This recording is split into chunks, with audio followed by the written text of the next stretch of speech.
So tulikuwa naongelea about the Argentinian president, the newly elected. I think bado yeye ni the president elect. Bado hajakuwa sworn in. Yeah, bado hajakuwa sworn in. Naona akitaka kuimplement policies zake.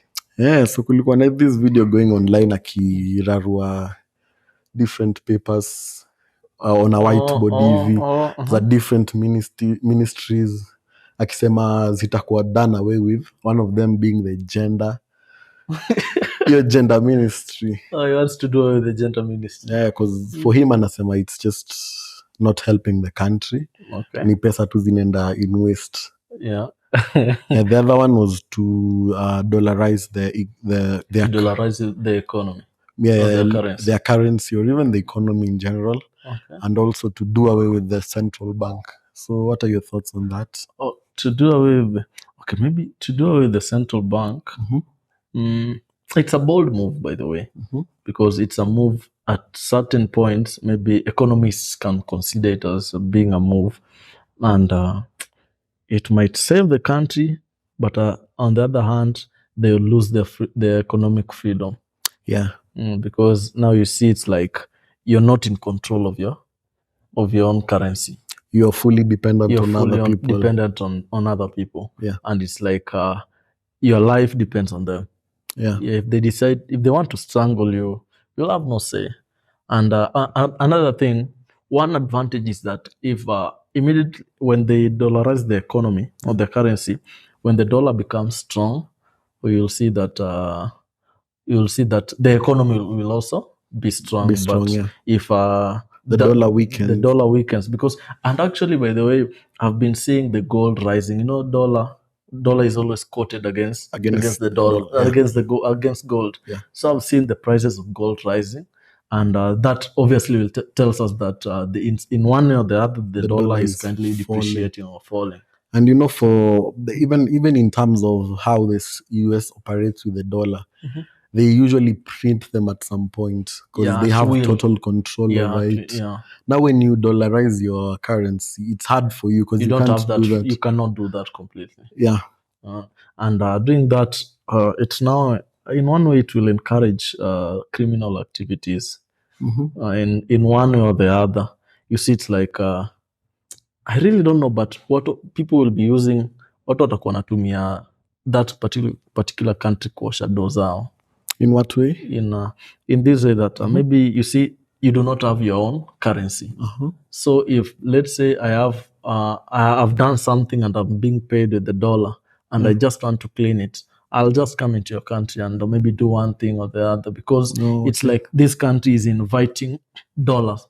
They really want that dollar. They really want the dollar. And you see it like this country over here, Zimbabwe. Yeah. They were sanctioned by US and all those things, and they're welcoming anything. Recently, there was this particular show, documentary by, I don't know, was it Al Jazeera or CNN? Yeah. The gold mafia.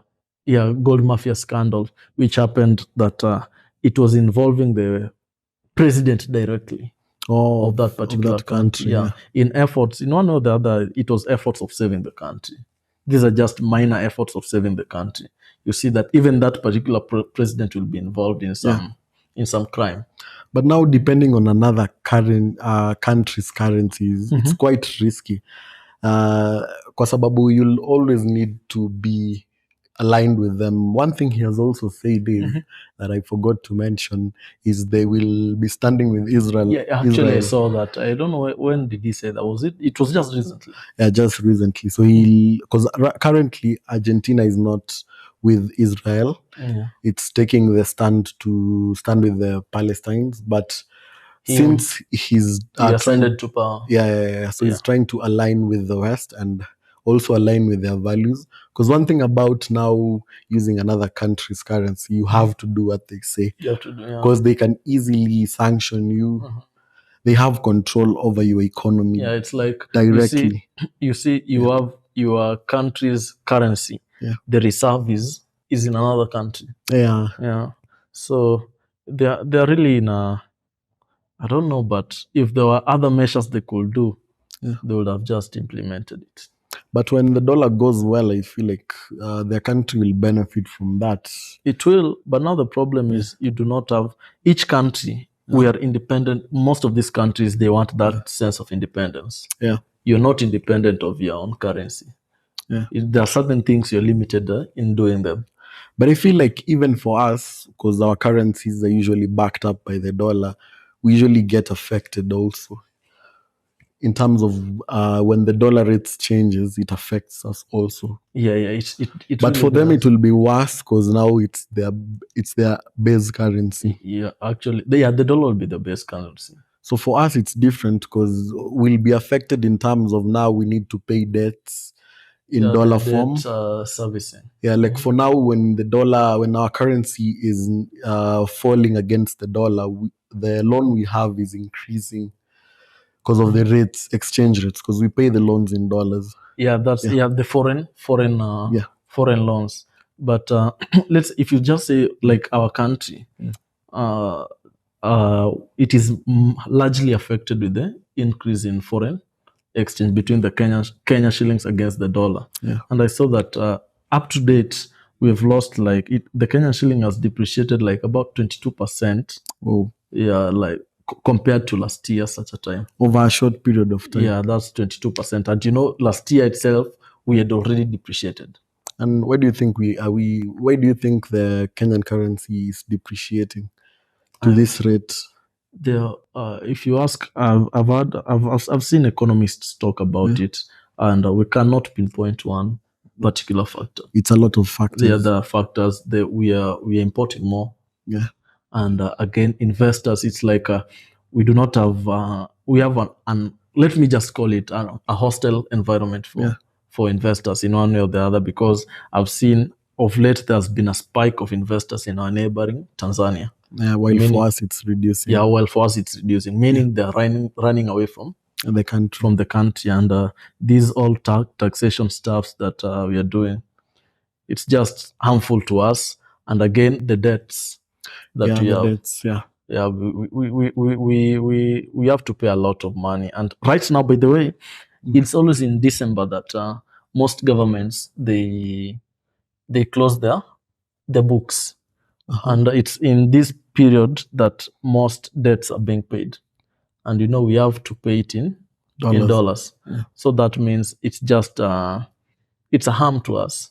It's going to cripple us. It's among the things that is making the need to rise. Because I heard we are supposed to do a payment of 500 million. There was a certain payment for Eurobond. We do the first installment. It matured already.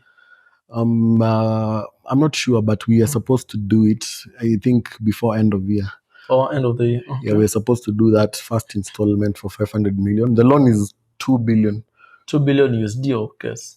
It's USD. Okay. So we're supposed to do that 500. I think it's 2 billion Kenyan.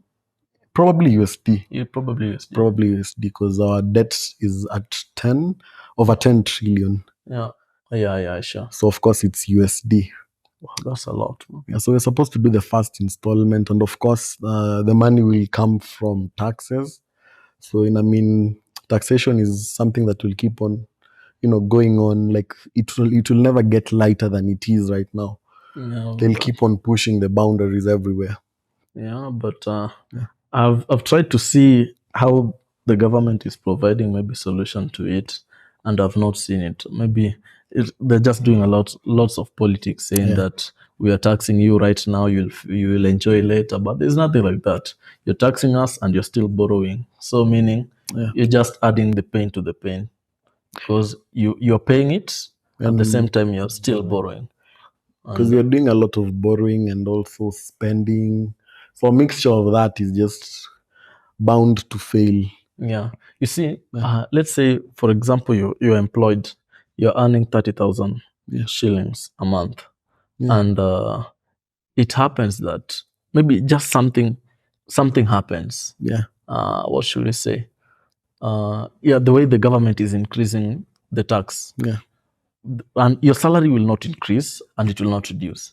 What you will do to maybe cushion yourself, it's one thing, you just cut on your expenditures. So maybe if you are taking an Uber to town, you will now opt to matatu. At least you reduce your spending to the maximum. So if our government could actually implement that, because the debt is increasing. and we need to pay that debt. But the amount of money we are receiving, it's kind of not changing. In as much as they are increasing the taxes, I haven't seen the last time the KRA reported, I think they did not meet their targets, their revenue collection targets. So the revenue is not increasing. It's actually reducing. It's actually reducing. Now, what logic is applied? Because you're increasing the tax to increase the revenue. Because that shows you the more they overtax people, the more investors run away. Yeah. The more even people hide or pay less tax than they're supposed to. Sure, because if the tax is that high, you now find people, we are human beings, the most adaptable creatures. Yeah. So if you now come up with maybe you're telling me you will be paying this particular tax, I'll find a way in which I'll escape that particular tax. So maybe people are doing that. So it's a stupid way. I feel like the best way in any economy is just reducing the tax and making it as easy as possible for people to start and run their businesses, so that you can collect more in an economy from more in terms of like a little bit from a lot of people than a lot from few people. Yeah. But now, what should the government do in our situation? If they reduce the taxation, they need to pay the mature debts already. Let's say the euro bond, they're supposed to pay it. Where will they get the money to pay it now? Because I feel if you say that they should not, I feel like the decisions they are making itself, first of all, in terms of spending, they need to reduce. Sure, yeah. Because the money they spend comes from the taxpayer. Secondly is the fact that you had the president say that he's planning to remove the fees required. So there will be no visa entry. Like when you come to the country, you will not require any visa to come in the country. Meaning we'll not be collecting some certain revenue which we used to. But on the other side, he's increasing it more on the people who are employed. So he could find ways of which taxing, to implement taxing rather than just creating ways of increasing taxing to the few people that are employed or run businesses, than removing this that exists and increasing this other side. So there are ways of making money as a government. There are so many ways, but it's not necessarily going after the people who earn a salary or again I've seen this. I don't know if it is gazetted already. They are to increase on the interest rate now, meaning the loans that locals will be taking expensive loans from banks. So the interest rate will be high. That one will discourage people from taking loans. And you see these banks, they need people to take loans. But I know people won't be discouraged because we are pressed. People will just go for the loans. People just go for them. But it's really not a good thing to do in such a case. Because generally, as a country, we are really suffering. I saw the other day they called upon anyone who knows how to save the economy to give them ideas. I don't know. To give them ideas on how to give them ideas on how to save the economy. But that shows you how bad it is. You're in a really bad state, and everyone is noticing it. At first, it was few people, but now it's almost everyone noticing it. Yeah, but in as much as we are talking about this government, people began talking these issues before even pre-2017 elections. Yeah, we knew that the amount of money we're borrowing is increasingly alarming, and it will cost us. We just had to pay for those mistakes they did. Yeah, and they overborrowed. Yeah, they overborrowed, of which it is not that mistake hasn't been rectified. Hasn't been rectified yet. Yeah, we're still overborrowing. Doing it. Yeah, I feel like the country is going in certainly the wrong direction, and there's a lot that needs to be done. And now for myself, this is what I usually tell people. I don't foresee myself seeing the country that I wanted to see because of the debt that is already there. It's not something that's fixed in one day. Like right now, we are struggling to pay loans that were taken 10 years ago. About 10 years ago. Yeah. So I don't see it us recovering, because we firstly need to recover, then we start growing again as a country. But we can. I had this. Who was he? Jim Wanjigi. I heard what he said, and he suggested that where we are, we need to, defaulting is one of the options we have. We can either decide to pay. I don't know if moratorium can work, whereby we can go and ask for more time to pay. I don't know if that works, or we can just decide to default. But which has consequences. There are a lot of consequences. There are a lot of consequences. But if you take a strategic risk, you might end up getting rewards. Maybe I don't know if it can work. Maybe this is 500 million USD which needs to be paid. What if you default that particular loan, because that money is there? Yeah. You default that particular loan, but these 500 million USD, you put it somewhere whereby you'll have returns. Yeah, it can be strategic in that way. But I feel like the issue in Kenya is much greater than that, because the politicians themselves aren't ready to do such things that will benefit the people. Multiple times they have been in situations where they could have done something that could serve the people, but they usually choose not to go with it, but to do the other. So I feel like they won't really do what's good for us, and we'll end up just having loans increased. Because I had also Jimmy Wanjigi was talking about how people might be deducted some amount in their accounts, because if the government cannot pay, now it's up to the citizens to it actually happened in this country, Lebanon. In 2020, before there was that certain explosion in Beirut, their capital, the inflation there was really high, and the government, that is the same time the government resigned. And people, you are going into your bank account, but you could not withdraw money. You have money, but you cannot withdraw it. Also, it's just there. The government has already used it. Because, this money, it's not that your money is just sitting in the bank. Money cannot sit. So that money has already been used by. But you just have the bank balance. The figures, these are digital things. The figures is not there, but the physical money is somewhere else. So we can reach that point, and it will be, when we reach there, that means that the economy would have collapsed, and we'll need to print notes of 1 million Kenya shillings. Because now one other reason why our country is doing bad, I feel like some of the rich people are exiting the country, because there are people who will just foresee a downfall and exit such economies and look for other places. Mostly investors, mostly investors, and who are they're actually the rich people, so they'll just exit the economy. By doing that, they reduce employment. So there's a lot that goes in. I feel like the best way for us to actually solve this right now is just to create a conducive environment for investors to exist. But what is that conducive environment? That part where you make the tax affordable and regulations. Because you see, I was seeing this guy who has a company in Kenya was tweeting about how he's supposed to pay he was supposed to firstly pay I'm not sure if they're actually supposed to pay the 1.5. I think they're supposed to pay the 1.5% tax, whatever, levy. So there's a lot of money they're supposed to pay. Lots of taxation. The NHIF fund was also increased. So the amount they are supposed to pay. Same with the NSSF. So it's just hard for them to run a business here in the country. While on the other hand, our neighbors have those conducive environments.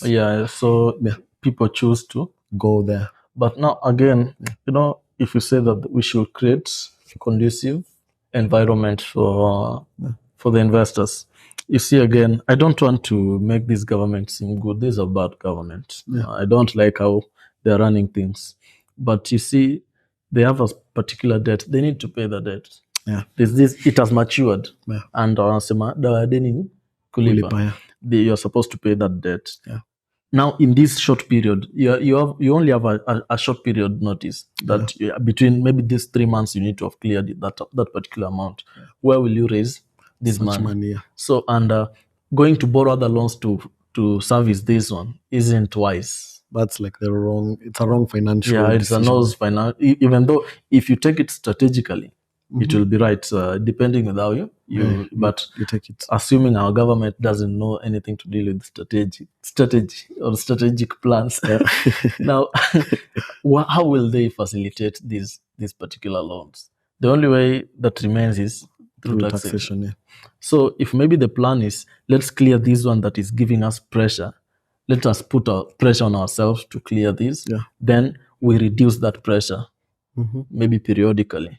But what they're trying to do, if they could be open and say something like that, to some people will reason with them and see, okay, we have this particular problem, we can do this. But now we have a government that they cannot admit that, truth be told, we have this problem, we are struggling.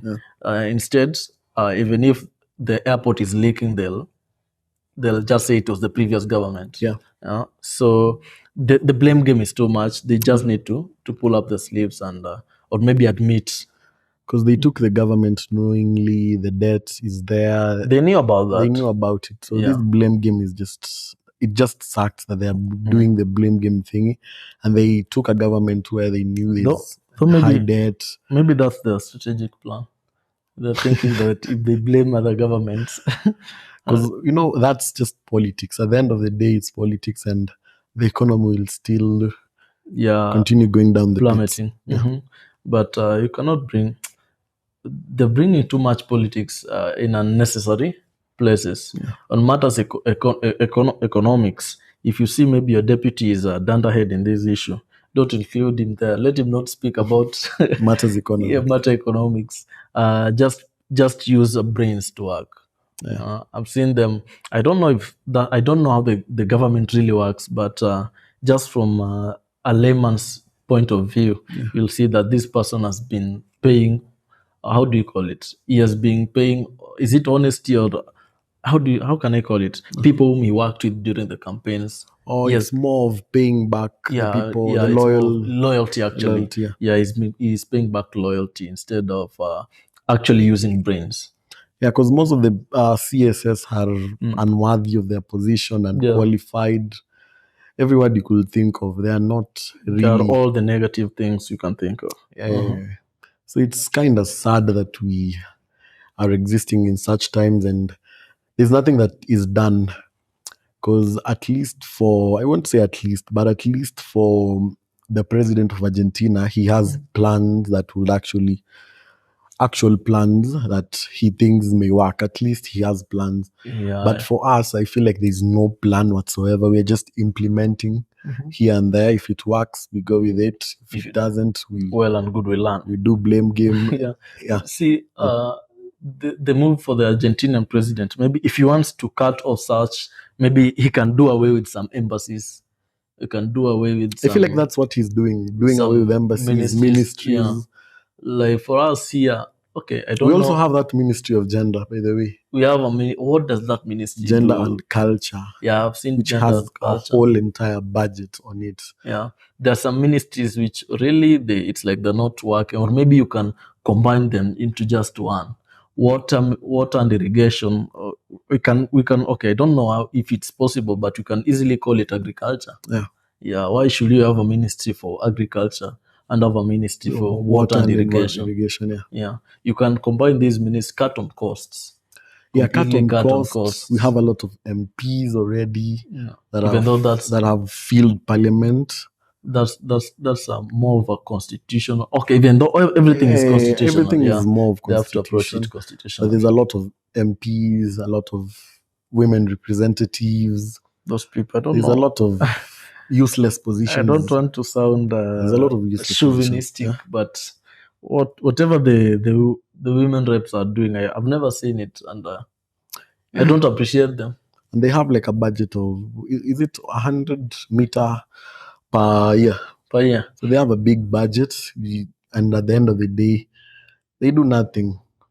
Oh, and so I feel like it's a useless position in this time and age. It cannot be 100 million. I feel like it's more than that. I'm not sure about because the other day, was it the PSS who were being sworn in? Their yearly budget was 50 billion. Oh, so it's probably 50 more. CSS, yeah, 50 PSS, meaning a PS in each department. That's like $1 billion per year. his budget. Yeah, budgetary. That's so much, man. Yeah, that's so much. We are spending a lot on useless things that we could avoid, useless positions. So it's more of the mistake is already there, and no one seems to see if it's already there. Yeah, so it's sad. And I can even advise the president to there's this position, the deputy president position for this government. They can just put it on hold, and then because the previous time he was also put on hold. So yeah, he was put on hold, so they just do away with it for this 5 term, and that money to be allocated somewhere else. Because they're also spending. I saw the wife has her entire office and office of the second lady, and she spends. Oh, okay. They should also open office of the child of the second lady, because okay, that's the trend. But they are doing a lot of spending, and it's at the cost of the normal mwananchi. Yeah. But the sad part is people will go and vote for them again. Yeah, let people vote, and it should work. Do you feel like this is a punishment that we had to go to the hall and everyone sort of suffers, and we wake up and stop being tribal when electing leaders? But the previous election, I can say it wasn't tribal. It was much of I feel like it was still tribal. We were divided, but not on tribal lines.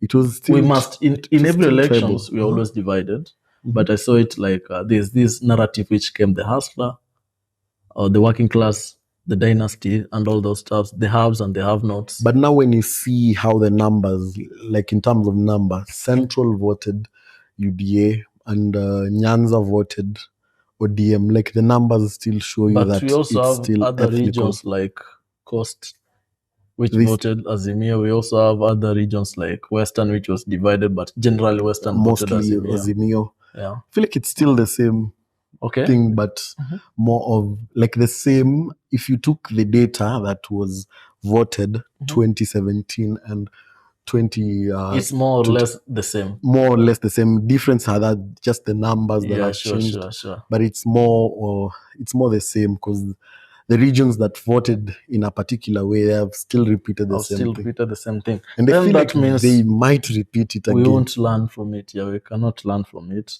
We'll just have to repeat it again, because that's what after every 5. It's like it's like after every 5 years, it reaches a point our minds we now stop using that part of reasoning. Yeah, the logic disappears. It really disappears, because the people, the way I saw people before the previous election, people are like, you could look at, okay, this is what you believe. You believe you'll do this. Okay, well, you believe you'll be given that particular 6K. Okay, it's fine. But I feel like the politicians in Kenya know how to set the mood. When election period comes, they usually set this entire mood and everything changes. They know how to set the mood for politics. Yeah, they do. And people sort of become convinced by whatever they say, because the mood is always political. No one uses their logic. Most of the people don't use their logic at that time. It's usually just politics. And sadly, our politics is tribal. So, yeah. But now, unfortunately, we'll have to pay it economically. Yeah, that's the sad bit of it. We'll have to pay it economically. And so mbona clock 30 minutes. Tunainini up. Sawa. Yeah, probably around 28 minutes. Because 28 ama 27. Ilikuwa 28 kwa sababu time nilikaa hapa chini tukaanza kuongea, nikaangalia ndio nilikuwa 1 minute 45 seconds. Nilikuwa na assume hata inaweza kuwa imeenda sana, but nilikuwa haijaenda. Hiyo iko sawa? Iko sawa, si 30 almost 30. Ndio hii ni hatujaiangalia sana.